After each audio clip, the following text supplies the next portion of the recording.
שלום לכל קבוצת המדרבקים של קורס הדרבוקה של בקצב שלכם. כמו שאתם רואים, הפרק הזה אני מצלם עכשיו, לאחר שהקורס כבר רץ תקופה מסוימת, ובעצם אני אספתי לי כאן על דף את כל השאלות שהכי נשאלו הכי הרבה פעמים במהלך הקורס על ידי התלמידים שלנו. אז כעת אני בעצם הכנתי לעצמי כוס קפה שחור, שאני הולך ללגום ממנה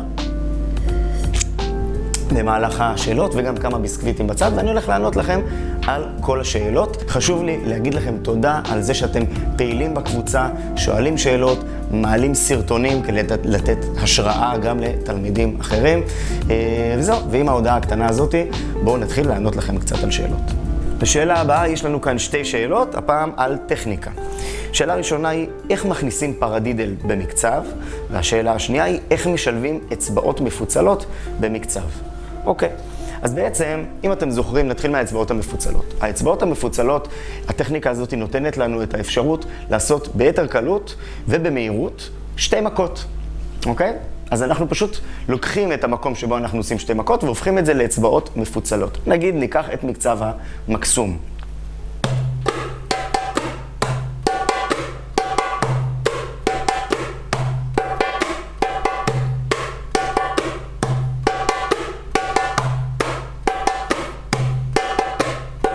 אוקיי? המכות האלה של היד החלשה,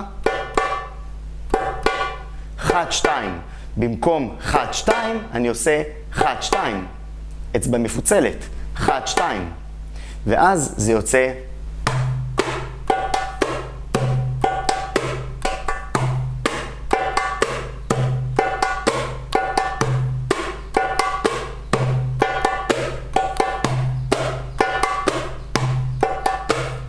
אוקיי? השאלה השנייה הייתה איך מכניסים פרדידל בתוך מקצב.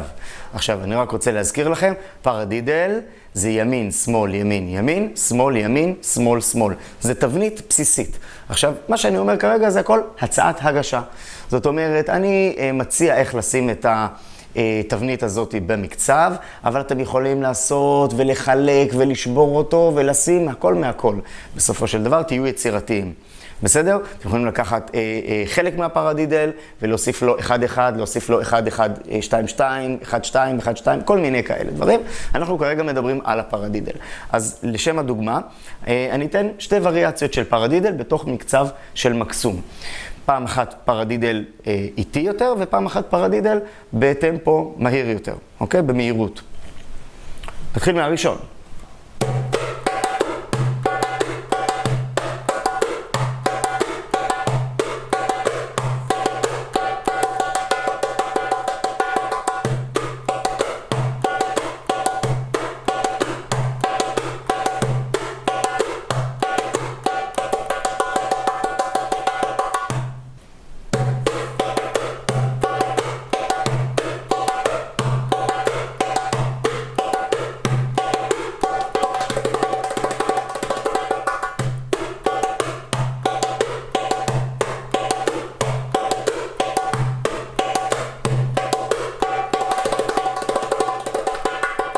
והשאלה הבאה, אני כבר תקוע מלא זמן על אותו פרק בקורס הדיגיטלי שלך. האם זה משנה להמשך הקורס אם אני אדלג על פרק מסוים?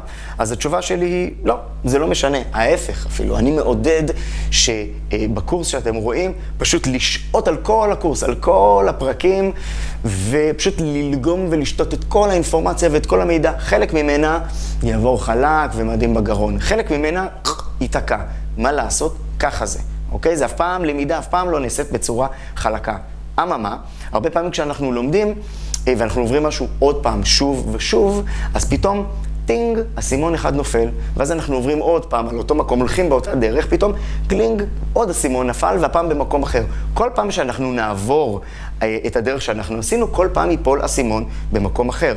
לעומת זאת, אם אנחנו נעבור ואנחנו ניתקע באיזשהו מקום, ואנחנו ניכנס למין לופ כזה של תקיעות, של ניוון, לופ כזה של חשיבה ותסכול, למה אני לא מצליח, למה זה לא מצליח. לפעמים הדרך להבין משהו אחד, היא להבין אותו דרך מקום אחר. ובגלל זה צריך להמשיך קדימה, לראות הרבה דברים שהם יגרמו לנו להבין מה שלא הבנו בהתחלה.